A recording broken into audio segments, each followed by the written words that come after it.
Muy buenos días amigos, ¿cómo están ustedes en esta mañana, viernes 11 de febrero? Y mire, hemos iniciado una serie de prédicas bajo el nombre de Jesús no es como lo pintan.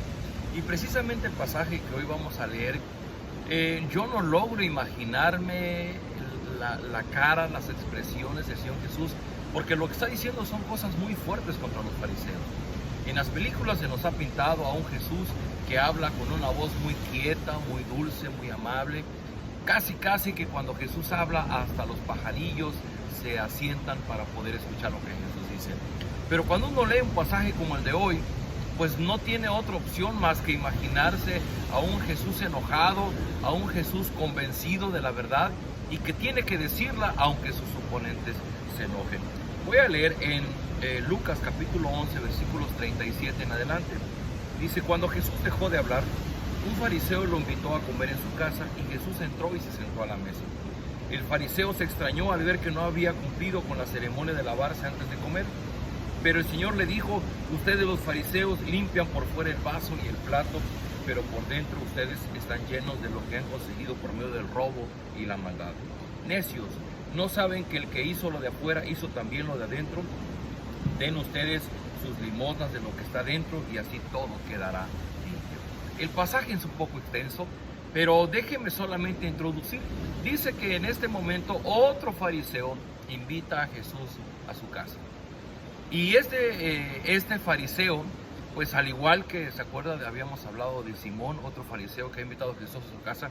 Habíamos dicho, pues los fariseos eran esa clase social, ese grupo minúsculo de los judíos, que ellos presumían de que ellos sí cumplían, conocían y cumplían la ley de Dios. Y ellos creían que mediante el cumplimiento de la ley, ellos lograrían ganar el favor de Dios. Así es que ellos, hasta sus ropajes, eran conforme la ley lo decía. Y hemos dicho que ellos eran de una buena clase social. Y uno de ellos invita ahora a Jesús a su casa. La pregunta es, ¿para qué? No lo sabemos. Pero vemos que de entrada, él empieza a criticar a Jesús. Y lo primero que ve es que cuando Jesús empieza a tomar sus alimentos, dice: no cumple con la ceremonia de lavarse las manos antes de comer. Había un rito de purificación en el Antiguo Testamento, pero los fariseos precisamente habían desglosado una serie de ceremonias y de ritos de purificación que ellos mismos practicaban, pero a los cuales Jesús no le dio importancia. Y sirve porque el argumento está en que Jesús, conociendo lo que había en el corazón de este hombre, inicia hablándole muy fuerte. Y dice: ustedes los fariseos limpian por fuera el vaso y el plato. Y es que así había una característica en los fariseos, ellos que cuidaban mucho su apariencia, cuidaban mucho su vestimenta, cuidaban mucho la conducta que las demás personas veían. Pero Jesús está diciendo: ustedes limpian el vaso y el plato, pero por dentro ustedes están llenos de lo que han conseguido por medio del robo y la maldad. ¿Cómo era posible que Jesucristo se atreviera a acusar que los fariseos, lo que tenían, la prosperidad, la clase social que tenían, la habían conseguido a través del robo y de la maldad que había en sus corazones? Esta era una acusación muy fuerte. Y Jesús dice: bueno, si ustedes pudieran dar sus limosnas, es decir, lo que le entregan a Dios, pudieran dar, o lo que dan a su prójimo, pudieran darlo realmente de la profundidad de su corazón, y no solamente como un evento externo, como un evento donde los demás ven que soy caritativo y entonces yo doy para que los demás vean.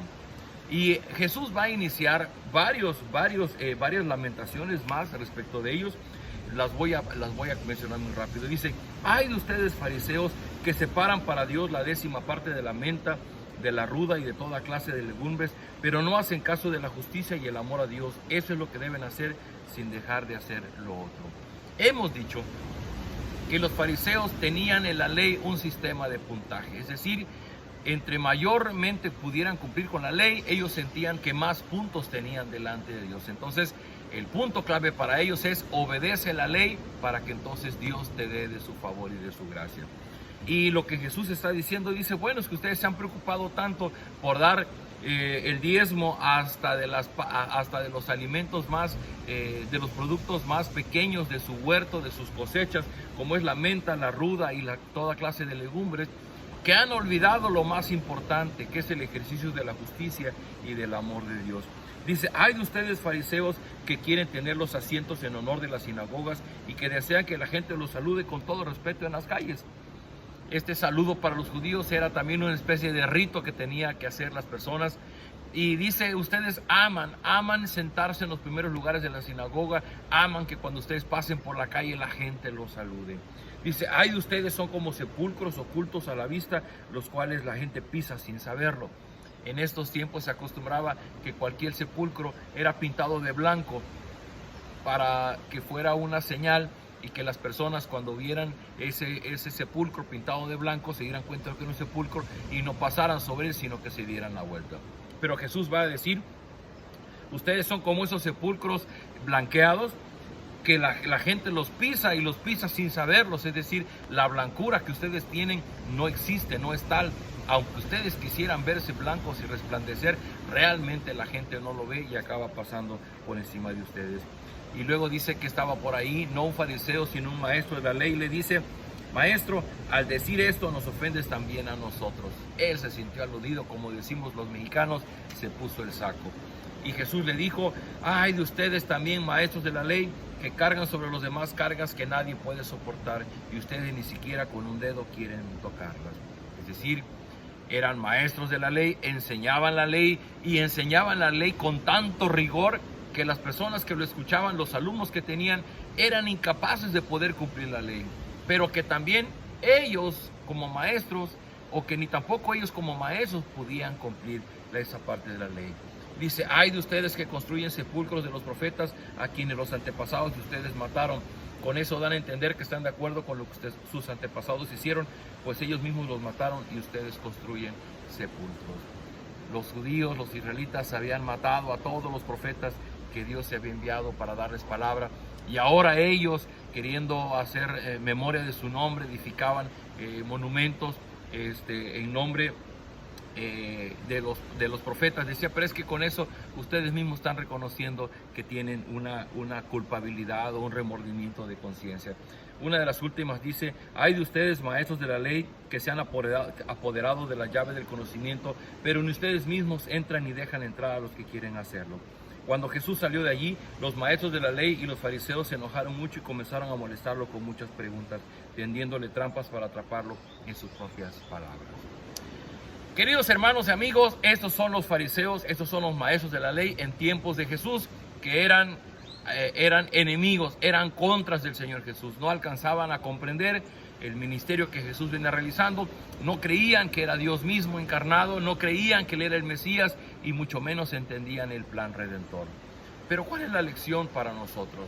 Miren amigos, la serie dice Jesús no es como lo pintan. Y yo quiero invitarte a que tú sigas leyendo el Evangelio y que leas con mucha atención tratando de conocer al Jesús del que habla la Biblia. ¿Por qué? Porque estos fariseos y estos maestros de la ley, aunque habían estudiado la ley, ahora que estaban frente a Jesús no lograban darse cuenta quién era Él realmente. Y lo mismo pudiera pasarnos a nosotros, que en nuestros tiempos en todos lados escuchamos hablar del Señor Jesús. En las redes hay muchas canciones que hablan de Jesús. No se diga, en Navidad, en Semana Santa, se habla mucho de Jesús, de su nacimiento, su sacrificio, pero son eventos tan desconocidos para nosotros que realmente no tienen un significado. Y el gran problema de los fariseos, de los maestros de la ley, fue su relación con el Señor Jesucristo. Recuerde usted que la Biblia tiene dos partes, el Antiguo y el Nuevo Testamento, y justamente en medio está la persona del Señor Jesucristo. El Antiguo Testamento habla de que el Señor Jesús vendría, el Nuevo Testamento habla de que Jesús ya vino y el legado que nos dejó para aquellos que somos su iglesia. El centro de la Biblia es el Señor Jesucristo, y dice el apóstol Pablo que el Señor Jesús, una vez que subió al cielo, está sentado a la diestra del Padre, y Dios le ha dado un nombre que es sobre todo nombre, como Rey, como Señor, y es el soberano gobernante y nuestro Rey, nuestro Señor en nuestros tiempos. Queridos amigos, si nosotros creemos en el Jesús del que habla la Biblia, tenemos que empezar por reconocer su autoridad, quién es Él para nosotros y de qué manera eso va a afectar nuestra forma de vivir. Porque si seguimos diciendo que creemos en Jesús y que conocemos algo de Jesús, pero eso no tiene nada que ver con mi forma de vivir, entonces estoy jugando el mismo papel que vivían los fariseos y los maestros de la ley. Cumplían con el diezmo, iban a la sinagoga, daban limosnas, hacían muchas cosas, pero en realidad no estaban cumpliendo la voluntad de Dios para su pueblo. ¿Qué le parece si oramos? Bendito Padre, gracias por esta enseñanza de Jesús. Ver cómo les decía sus cosas a los fariseos, a los maestros de la ley, les señalaba sus errores, les llegó a decir necios, les llegó a decir que eran como sepulcros blanqueados que la gente acababa pisando. Palabras muy duras. Señor, no quisiéramos nosotros cometer el mismo error y por nuestra ignorancia, por nuestro desconocimiento, simplemente estar errando en tu voluntad. Queremos, Señor, conocer a Jesús del que habla la Biblia. Danos la sabiduría, que tu Espíritu nos ilumine para conocer a este Jesús del Evangelio y poder comprender exactamente qué es lo que Él demanda de nosotros y cómo eso que Él predica, cómo eso que Él enseña, cómo es que cuando su reino viene a nuestra vida, también transforma nuestro corazón. Y ponemos en primer lugar el amor a ti, el amor a nuestro prójimo y el ejercicio de la justicia.